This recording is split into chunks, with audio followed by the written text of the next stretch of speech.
Imagine yourself surrounded by the sounds of war, in fear for your life. These were the shots heard around the world.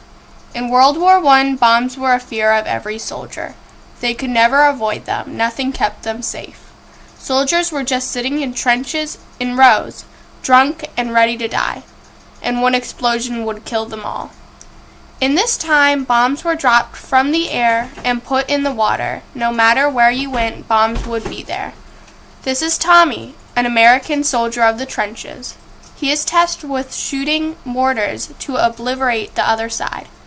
If he does this correctly, he will kill many enemies that will shoot him down. Properly shooting this will save his life. Mortars were a weapon of choice for both sides.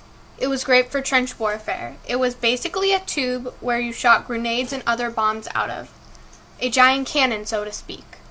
These bombs would fly high in the air and fall straight down on enemy trenches and explode. A mortar the Germans used was a Minenwerfer, or a mine thrower.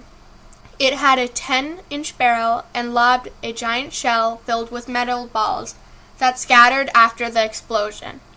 The shell would inflict wounds on everyone nearby. Another mortar of choice by the British was the Strokes mortar. It would fire as many as 22 bombs a minute, and each bomb was loaded by hand and hit targets 1,200 yards away. This was a weapon that revolutionized trench warfare. Armies could break the barbed wire for raids and destroy dugouts that soldiers took safety in. Mortars were responsible for destroying the protection the soldiers needed during the war. Another bomb of choice was mines.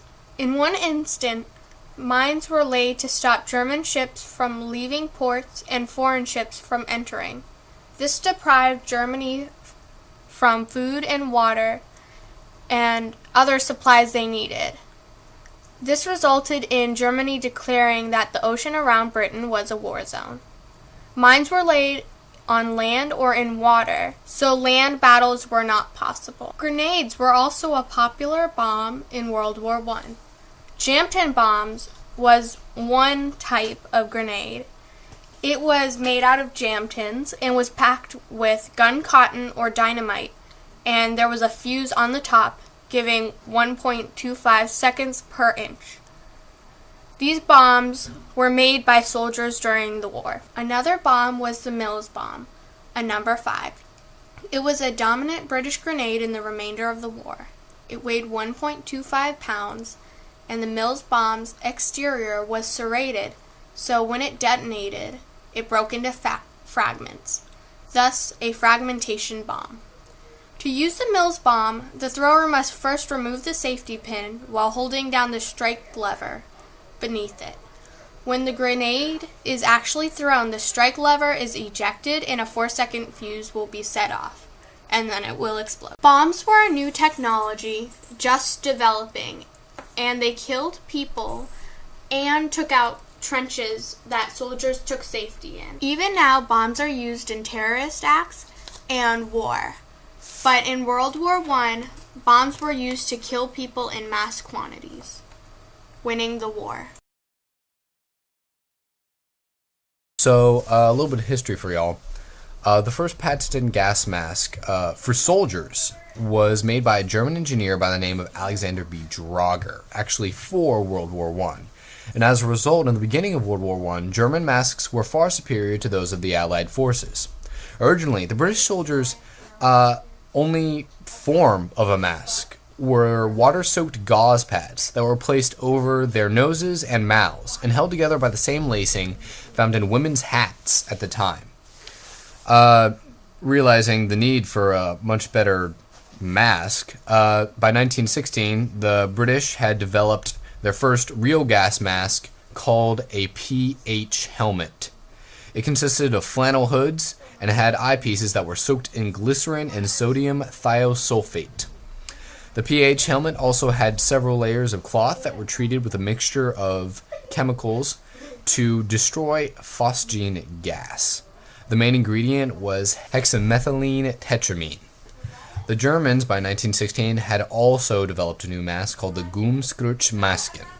It had metal canisters that were attached to the mouth and nose that, through the use of several chemicals, filtered harmful gases. These were the same chemicals used in the British mask, only instead of there being flannel hoods, there were metal canisters.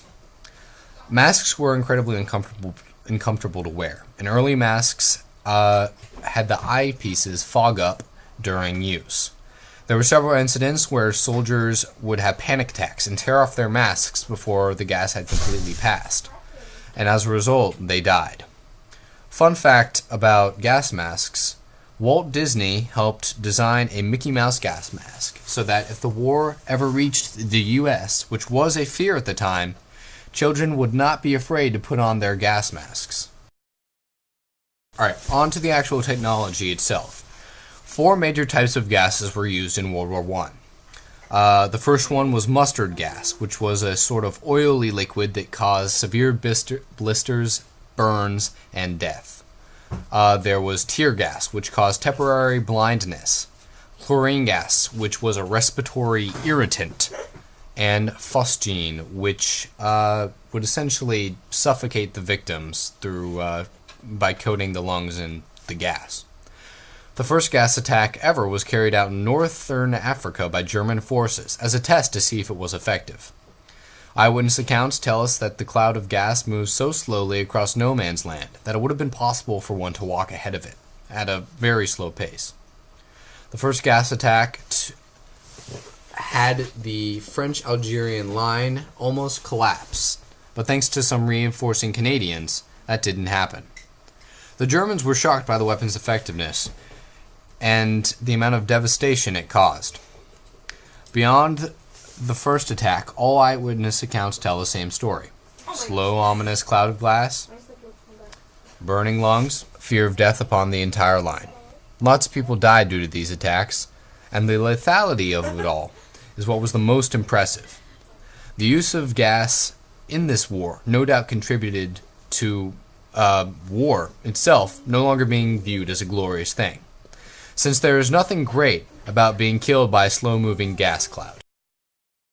One of the main weapons used during World War I was machine guns. These were powerful weapons that could often fire up to 450 rounds a minute.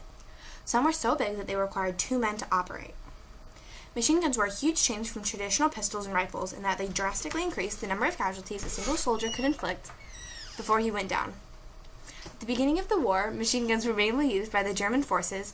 However, by the end of the war, almost all soldiers still alive had used a machine gun. In many of the famous wars prior to World War I, including the Revolutionary War, the War of 1812, the American Civil War, etc., the most devastating weapons were the cannons. The 20th century artillery was simply a more modern version of the cannon. It was a large mounted weapon that fired shells, which are often described as a cross between a bullet and a bomb. The impact was major loss of life. The Allied and associated powers suffered 22,062,427 casualties, a total of 52.3% of the total forces. Often in the U.S., we ignore World War I because first, we didn't come into the end, and second, we only suffered a 7.1% casualty rate. When you compare this to the Russian 76.3% casualty rate, you can see why we just don't understand the tragedy of this war. The main cause of the bloodiness of this conflict was the same as the American Civil War. No one was prepared to compensate for the power of the new weapons. At first, machine guns were used in the normal infantry battalions, but later they were grouped into machine gun units to centralize fire. One of the soldiers that used machine guns was Alonzo. He started in the infantry battalion, but showed such skill with a machine gun that he was moved into a special machine gun unit. These were created to centralize firepower. They often fired indirect barrages onto enemy lines or fixed positions such as crossroads or supply trenches. However, infantry units also received growing numbers of the Lewis light machine gun, which could be carried by a single soldier.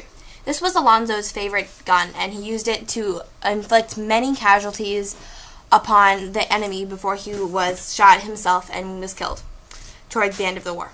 However, infantry units also received growing numbers of the Lewis light machine gun, which could be carried by a single soldier. This was Alonzo's favorite gun, and he used it to inflict many casualties upon the enemy before he was shot himself and was killed towards the end of the war.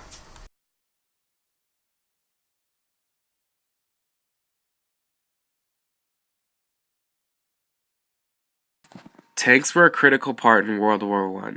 The idea of a tank was by Lieutenant Colonel Ernest Swinton when he saw a tractor moving over rough areas with ease. He thought he could make use of this during the war to use as transportation over rugged terrain and trenches. Tanks were mainly used by the British and France. Those two nations alone manufactured 6,506 tanks by 1918, while Germany made only 20 in the same amount of time.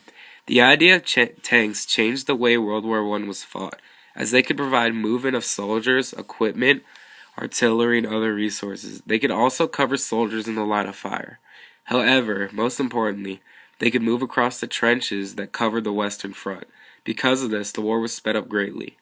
One of the main tanks used in the war was the Mark IV by the British, with many improvements from the first one, like one single external field tank to improve safety inside, the switch to drum magazines to prevent overheating, and an easier reload. The most important change was the reinforced armor they used. This prevented Germany's armor-piercing bullets to go through.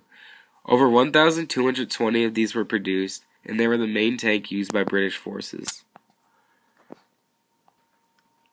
Naval warfare was also a prime tactic by nations in World War I.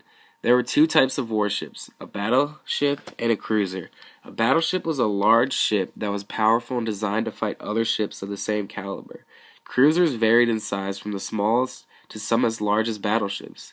Speed was important for most cruisers, while armor and weapons varied depending on the role of the ship, such as trade protection, scouting, patrol, raiding, leading destroying flotillas, and supporting battleships in a fleet action. The Germans were able to dominate naval warfare with their invention of the submarine or U-boat. A U-boat was usually 214 feet long, carried 35 people and 12 torpedoes. It could travel underwater for 2 hours at a time. With their U-boats, they were able to sink 11 million tons of Allied shipping. Half of all the British merchant ships were destroyed by U-boats alone. The largest battle between ships was from May 31st to June 1st in 1916. Between the British and Germany, there was no true winner, but the British were able to maintain the control of the North Sea. Over 8,600 people died during this battle alone.